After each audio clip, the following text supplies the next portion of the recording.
ಬನ್ನಿ ಹೇಗೆ ಹಾಗಲಕಾಯಿ ಗೊಜ್ಜು ಮಾಡೋದು ನೋಡೋಣ. ನಾಟಿ ಬೆಲ್ಲ, ಧನಿಯಾ ಪೌಡರ್, ಹಸಿಮೆಣಸಿನ್ಕಾಯಿ, ಹುಣಸೆಹಣ್ಣು, Teju chicken masala fry powder, ಕೊತ್ತಂಬರಿ ಸೊಪ್ಪು, ಹಾಗಲಕಾಯಿ, ಟೊಮೊಟೊ, ಈರುಳ್ಳಿ ಇವೆಲ್ಲ ಬೇಕು.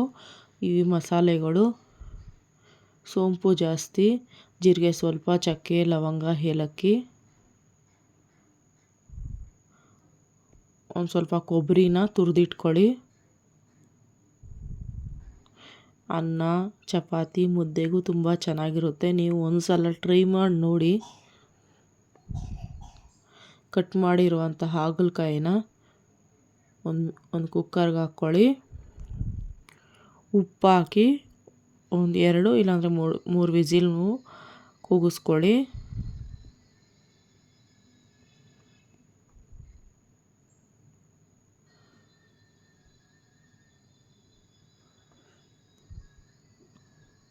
ಒಂದು ಮಿಕ್ಸಿ ಜಾರ್ ತಗೊಂಡು ಅದಕ್ಕೆ 2 ಟೊಮೊಟೊ ರುಬ್ಬಿ ಪೇಸ್ಟ್ ಮಾಡಿಟ್ಕೊಳ್ಳಿ.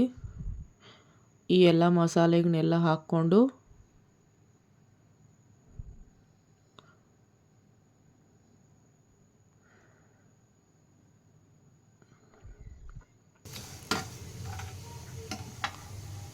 ಸ್ವಲ್ಪ ಎಣ್ಣೆ ಹಾಕ್ಕೊಳ್ಳಿ.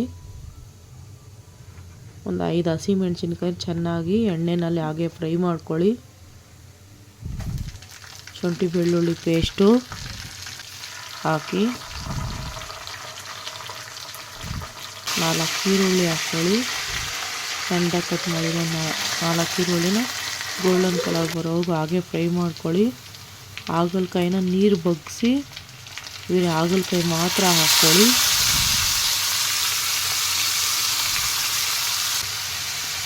ನಾಟಿ ಬೆಲ್ಲ ಹಾಕ್ಕೊತಿದ್ದೀನಿ. ಎಲ್ಲವನ್ನು ಮಿಕ್ಸ್ ಮಾಡ್ಕೊಳ್ಳಿ. ರುಬ್ಬಿಟ್ಟಿರುವಂತಹ ಟೊಮೊಟೊ ಹಾಕ್ಕೊಳ್ಳಿ. ಹುಣಸೆ ಹಣ್ಣಿನ ರಸ 2 ನಿಂಬೆ ಹಣ್ಣು ಗಾತ್ರ ಹುಣಸೆ ಹಣ್ಣು ನೆನೆಸ್ಬಿಟ್ಟು ರಸ ಮಾತ್ರ ಹಾಕ್ಕೊತಿದ್ದೀನಿ. Teju chicken masala fry full packet full ಹಾಕ್ಕೊತಿದ್ದೀನಿ. ನೀವು ಬೇಕಾದರೆ ಗರಂ ಮಸಾಲ ಹಾಕ್ಕೊಬೋದು. ಧನಿಯಾ ಪೌಡರ್ ಸ್ವಲ್ಪ ಹಾಕ್ಕೊತಿದ್ದೀನಿ. ಅರಿಶಿನ, ಕೊಬ್ಬರಿನ ತುರಿದಿರೋ ಕೊಬ್ಬರಿನ ಹಾಕ್ಕೊತಿದ್ದೀನಿ. ಚೆನ್ನಾಗಿ ಸಣ್ಣೂರಿನಲ್ಲಿ ಚೆನ್ನಾಗಿ ಬೇಯಿಸ್ಕೊಳ್ಳಿ. ತುಂಬ ಟೇಸ್ಟಿಯಾಗಿರುತ್ತೆ. ಕೊತ್ತಂಬರಿ ಸೊಪ್ಪು ಹಾಕ್ಕೊಳ್ಳಿ.